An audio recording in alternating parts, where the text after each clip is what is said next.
안녕하세요. 김유겁의 경제부동산입니다. 구독과 알림을 해야만 2시에 자동으로 방송이 뜹니다. 실거주도 집 사지 마세요. 안 보면 땅치고 후회합니다. 집값이 많이 떨어졌다고 하지만 진짜 하락은 이제부터입니다. 또한 여기는 5년 이상 오르지 않고 떨어질 수만 있습니다. 전세가 하락, 미분양 증가, 선도주 급락은 집값이 앞으로 상당 기간 추락한다는 것을 의미합니다. 어떤 사람들은 일부 상승 요인을 가지고 집값이 바로 올라갈 것처럼 말하는데 그것은 아주 위험한 생각입니다. 그렇다면 언제 어디를 잡아야 할까요? 유료 상담은 010-3999-8808 제가 직접 매수 타이밍과 입지를 추천해 드립니다. 지금 전화 주십시오. 실거주도 집 사지 마세요. 자, 여기 보시면 부동산이 지금 활활 불타고 있습니다. 이제 집값이 계속 붕괴되고 있는데 먼저 2023년 올해 집값 폭락의 결정적인 세 가지 요소가 뭔 줄 아세요? 전세 보증금 폭락에 쌓이는 매물, 부동산 시장 흔든다. 이게 이제 시작이라는 게 문제예요. 자, 집값 폭락의 가장 큰 세 가지 요소는 이겁니다. 선도주, 즉 강남을 비롯해서 전국 좀 이름 있는 명품 아파트들, 이것들이 더 떨어지고 있다는 거죠. 두 번째, 미분양이 끝나야 돼요. 근데 미분양이 계속 증가하고 있어요. 미분양이 증가하는 한은 집값은 올라가질 않습니다. 그 다음에 전세가가 하락하면요 100% 떨어집니다. 전세가가 받쳐줘야 하는데 못 받쳐주니까. 먼저 선도주 급락, KB 상위 선도 하락. 그렇죠. KB 시세에서 이제 선도주 아파트를 만들었어요. 그런데 아파트 평균보다 오히려 얘가 3배가 떨어진다고 이번 조사 결과 나왔죠. 더 떨어진다는 거예요. 좋은 아파트가. 강남 대장주가 지금 하락하는 것도 아주 안 좋은 현상이에요. 항상 올라갈 때는 강남이 먼저 뛰는데 이거 강남이 더 떨어지고 있네요. 그 다음에 자, 선도주 전세가도 급락하고 있습니다. 여러분들 강남이라든가 이런 데 보세요. 매매가보다 전세가 지금 무지막지하게 빠져서 이 갭 투자할 수도 없어요. 재건축 재개발, 특히 재건축이 급락하는 것도 아주 안 좋은 요인이에요. 속도가 아주 빠른데 목동, 여의도, 강남의 재건축들 어떻습니까? 지금 아주 급락하고 있죠. 그 다음에 단기 회복이 조금 불가능하다. 선도주가 급락한다는 얘기는 얘들이 이제 상승해야 하는데 얘들이 갑자기 급락했다가 상승할 가능성은 적잖아요. 미분양 급증, 3기 신도시 등 폭탄. 이제 3기 신도시는 이제 시작이에요. 그런데 전국적으로 지금 분양이 계속 이제 앞으로 늘어날 텐데 이거 안 할 수도 없습니다. 분양. 그러면 심각해지겠죠. 여기 미분양 6만 호 돌파. 이제 10만을 향해서 얼마 안 남은 것 같아요. 대구, 인천이 왜 이렇게 폭락을 하는 줄 아세요? 얘들이 미분양이 많아서 그래요. 미분양. 즉 미분양이 많은 지역들은 집값이 폭락한다. 근데 전국적으로 지금 확산되고 있다. 미분양이. 3기 신도시 사전청약을 사람들이 취소하고 있습니다. 왜? 예전에는 좋았는데 이제 얘보다 좋은 것들이 훨씬 많이 늘어나니까 미쳤다고 얘를 갖다가 사전청약을 하겠어요? 취소해버리지. 급매만 또 못한데. 서울 뉴타운 미분양, 여러분들 서울에서 제일 좋은 곳은 재건축이나 뉴타운입니다. 분양가가 비싸든 싸든 거기가 최고 지역이에요. 그리고 강남, 특히 강남의 분양이 최고죠. 그런데 지금 뉴타운 어떻습니까? 지금 누구 말 맞다나 속칭 박살나고 있죠. 왜? 이게 지금 계약을 안 하는 거예요. 금매가 더 떨어져 버리니까. 미분양이 소화되려면 시간이 많이 필요해요. 전세가 하락, 매매 전세가 동반 하락하고 있고 역전세 전세 급락, 전세를 선호하지 않다 보니까 더 떨어져요. 월세로 막 가다 보니까. 공급 폭탄하고 미분양도 전세가 하락에 부채질을 하고 있습니다. 임대차 3법으로 그동안 전세가 너무 기이하게 폭등했죠. 그 후유증입니다. 금리, 전세대출 감소. 자, 전세 하락은 곧 집값 하락을 의미합니다. 이제 지금 절대 매수해서는 안 되는 거. 반대로 지금 매수해서는 안 되는 것은 매도자 입장에서는 지금이라도 재빨리 매도할 것. 서로 이제 상충되는데 여러분들이 매도자라면 바로 파세요. 자, 여러분들이 매수자라면 이런 건 잡지 마세요. 자, 보세요. 매수 금지, 매도는 진행. 덜 떨어진 아파트예요. 지금 제일 안 좋은 게 안 떨어진 거예요. 안 떨어진 건 없는데 이제 덜 떨어진 거. 두 번째, 지역별로 외곽은 하지 마세요. 외곽은요 나중에 인구 절벽에서 영원히 집값이 안 뛸 수도 있어요. 못난이 부동산 하지 마세요. 자, 하나씩 볼까요? 덜 떨어진 아파트 고점 대비 20% 이내라고 했습니다. 그러니까 많이 빠지 않는데 예를 들어서 10억인데 지금 8억이다 이런 건 보지도 말라고요. 왜 그렇게 조금 떨어진 걸 봅니까? 얘들은 다음에 덜 떨어지면 뭔 문제가 있냐? 올해 많이 빠져버릴 수가 있고 또는 설령 덜 빠지더라도 뛸 때 별로 못 뛰어요. 집이라는 것은 많이 떨어져야 회복까지 하고 신고가를 찍는 건데 이건 뭐 회복할 게 없다 보니까 뛰지를 못하는 거죠. 1년 정도 거래가 안 돼서 시세도 불분명해요. 보통 이런 것들은 나홀로라든가 세대수 적은 것들이라든가 자, 이런 것들이 주로 많아요. 세대수 많은 것들은 거래량이 많다 보니까 많이 떨어진 것처럼 보이는데 세대수 적은 것들은 살려고를 안 하다 보니까 거래가 안 돼서 마치 안 떨어진 것처럼 착각. 1년 정도 거래 안 된 것들 이런 건 보지도 마시라고. 얼마나 안 좋으면 1년 내내 거래가 안 되겠어요. 매물이 고점 대비 이번에 매물을 찾아서 고점 대비 20% 이내에 포진되면 보지도 마세요. 매물은 지금 모든 시세에 30% 이상 떨어져야 돼요. 그런데 10억 갔는데 매물이 8억에 있어. 뭐로 이걸 잡습니까? 자, 그 다음에 지역별 외곽 아파트 경기도 외곽 1, 2, 3기 신도시가 엄청 많은데 특히 3기 신도시 150만 가구가 계속 입주할 텐데 분양하고 여기만 또 못한 경기도 외곽을 왜 잡아요? 그러면 가뜩이나 물량도 많다고 제가 여러 번 지적합니다.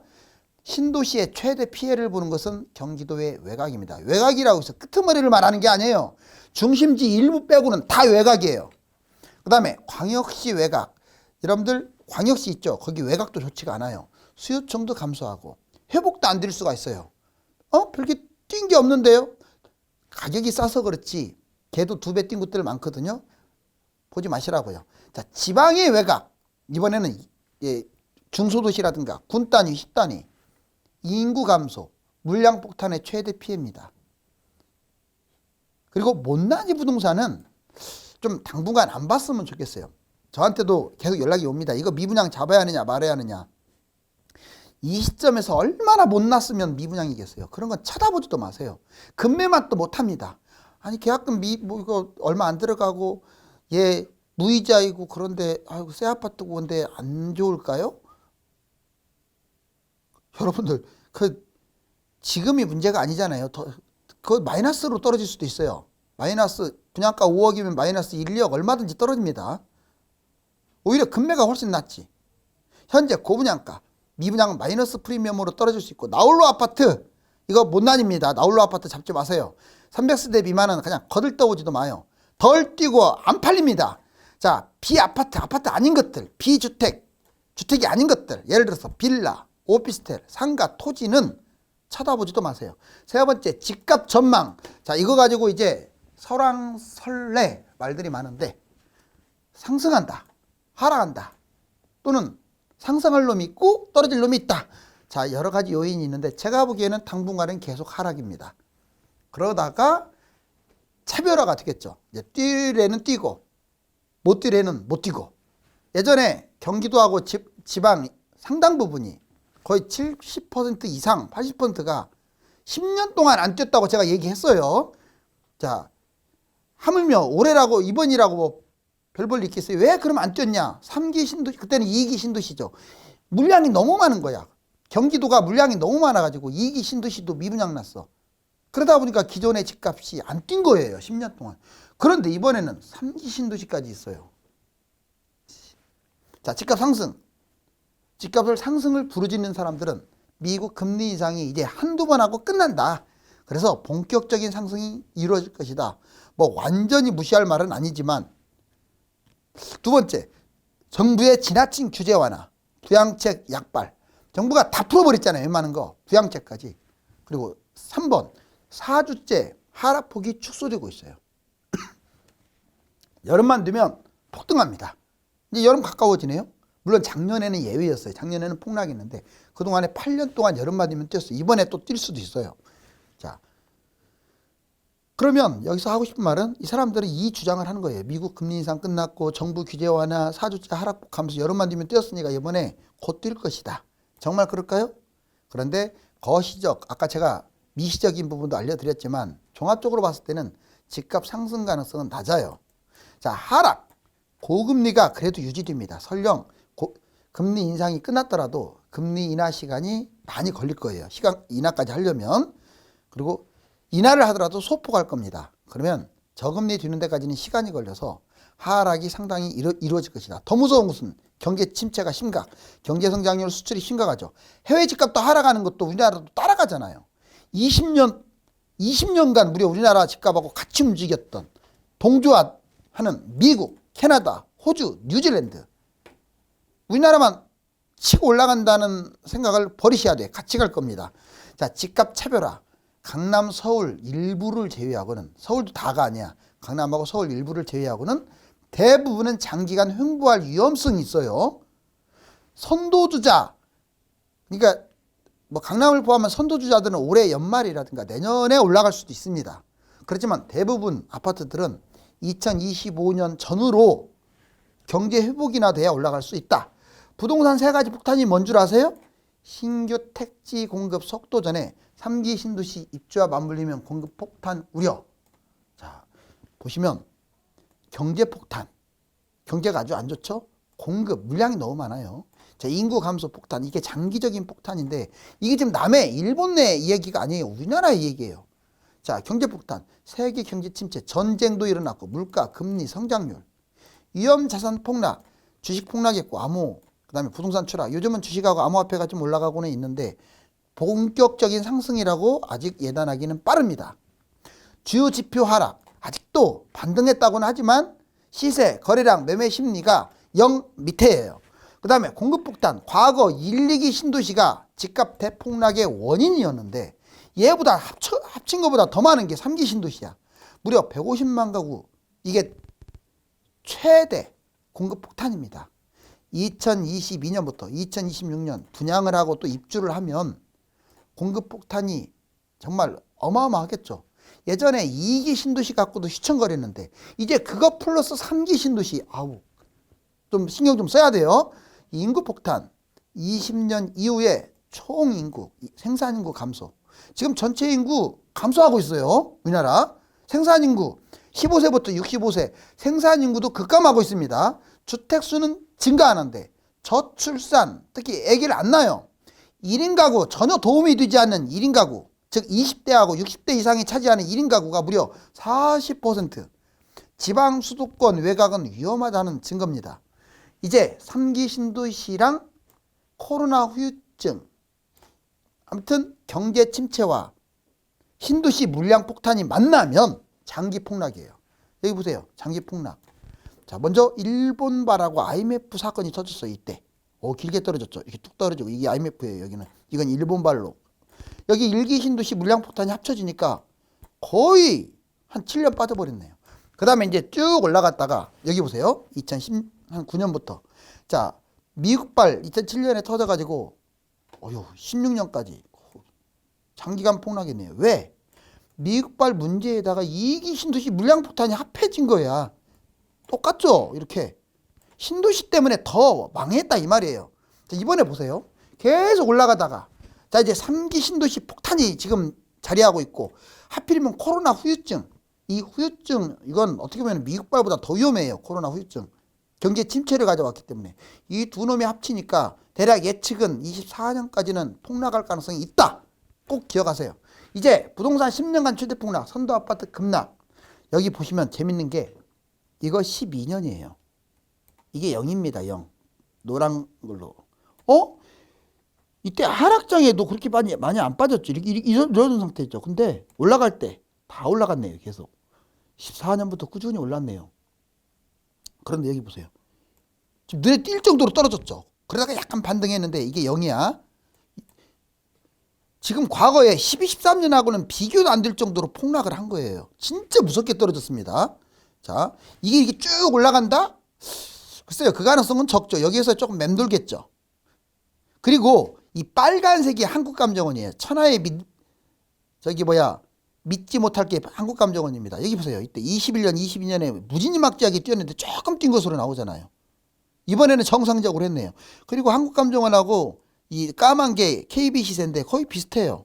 근데 여기 보세요. KB 이만큼 뛰었는데 조금 뛴 것으로 나와 있고 이때 엄청나게 KB는 뛰었는데 21년, 22년에 안 뛴 걸로 나왔어요. 즉 한국감정은 이것은 부동산 조작을 했다는 게 드러나요. 아무튼 어찌됐거나 많이 빠진다. 과거에 이렇게 빠진 적이 없었다. 자, 선도 아파트 50지수. 막 추락하네요, 여기. 선도 아파트, 비싼 아파트들. 그런데 최근에 유의미한 해석. 폭락하다가 약간 머리를 들었어요. 뭐 플러스가 아니라 이게 100 밑으로 떨어졌잖아요. 그래서 조금 하락폭이 준 건 사실이지만 이거 가지고 집값이 올라간다고 할 수는 없어요. 집값이 떨어지고 있는데 주택 구입 부담 지수는 최고예요. 여기 보세요. 빨간 거. 예전에 노무현 정부 때 164였는데 지금 245. 이때보다 훨씬 더 지금 심각하죠. 치고 올라갔네요. 여기도 보시면 자, 집값, 주황색 집값은 내려가고 있는데 여기 꼭지에서 내려가고 있죠. 부담은 파란 거, 부담 지수는 올라가고 있어요. 왜 그러냐면 금리가 올라가는 바람에 부담이 커져버린 거예요. 오히려 일반 서민들이 집 잡을 수 있는 능력이 최악이다. 역사상 최악 맞잖아요. 제일 높잖아요. 지금 여기. 이거로 보나. 이번에 전세가율 봐봐요.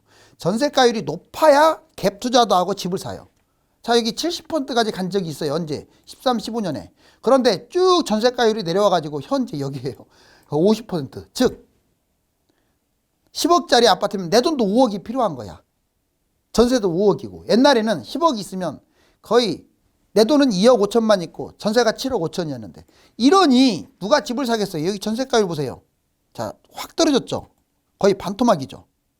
전세가율이 이렇게 올라가야 돼. 전세가율은 매매가와 전세가의 비율을 나타낸 거예요. 높을수록 갭 투자에 유리하기 때문에 지금은 너무 낮아서 투자자들이 달라붙지를 않아요. 자, 이제 거래량 회복된다고 했는데 회복되는 거 맞네요. 작년 12월까지 828. 근데 1월 달에는 428로 뚝 떨어졌는데 아직 다 안 나와서 그래요. 제가 보기에는 글쎄 한 700 정도 나올 것 같아요. 거래량은 조금 회복한 것은 인정합니다. 그리고 주간 매매가 이게 0이에요. 0은 0 위에 있어요. 0은. 그런데 0 밑에서 놀다가 좀 반등을 했지만 아직도 마이너스죠. 자, 이걸 보면 머지않아서 집값이 꼭 올라갈 것처럼 보여요. 좀 지켜는 봐야 돼요. 그렇지만 소비자 물가지수가 팍 내려가지 않는데 이 0%대까지 언제 내려갈까요, 얘가? 자, 그리고 여기 보시면 보세요. 여기 밑으로 내려갈수록 이게 0이거든요. 밑으로 내려갈수록 경제가 안 좋다는 건데 지금 역시 계속 경제가 안 좋은 쪽으로 지금 여기 끝에 보면 내려가고 있죠. 이게 코로나 때 미국발 금융위기 때를 향해서 막 지금 이게 밑으로 내려가고 있어요. 이게 위로 올라가야 돼요. 특례 보금자리. 자, 9억 원 이한 최대 5억 원까지. 그리고 4.25에서 4.55%. 우대금리도 적용되죠. 그런데 시중은행의 주택담보대출 변동금리가 내려가고 있네요. 5%에서 8%였던 것이 쭉 내려가 4에서 6으로. 이 말은 이제 금리가 꼭지를 찍은 거 아니냐는 걸 보여주는 건데 금리가 꼭지를 찍어도요. 이렇다고 해서 집값이 무조건 뛴다고 생각하시면 단순한 생각이라고 했어요. 이건 금리가 점점 내려가는 것은 맞을 것 같아요. 다만 팍 내려가는 게 아니라 좀 내려가다가 횡보할 가능성이 커요. 이제 집값 일부러 뛰었다는 의심, 일부러 뛰었다는 뜻이 아니라 의심받아. 여기 봐봐요. 세상에 계약금 치고 잔금 치른 게 495일 걸렸고 460일 걸렸고 384일 걸렸고 이게 보세요. 거의 220일 이상 걸린 것들이 놀랍게도 얘들이 집값이 10억 했던 게 갑자기 18억에 거래되고 12억 했던 게 20억에 거래되고 말도 안 되는 가격에 거래했어. 그래 놓고 취소. 그거는 집값 뛰기 위해서 자전거래했을 가능성도 있다. 제가 아파트 쫙 써놨어요. 여기다가. 그렇다고 애들이 뭐 자전거를 했다는 게 아니고 그럴 확률이 있다 이 말이에요. 여기 계약 취소 건수 있잖아요. 집값만 띄워놓고 덜렁 취소. 자, 이제 이거 조심하시고 앞으로 신중해야 합니다. 신도시 물량 폭탄과 경제 위기나 침체가 만나면 집값은 상상을 초월할 정도로 장기간 폭락하게 됩니다. 2023년 경제가 침체 늪에 빠지기 있기 때문에 기다려야 합니다. 감사합니다.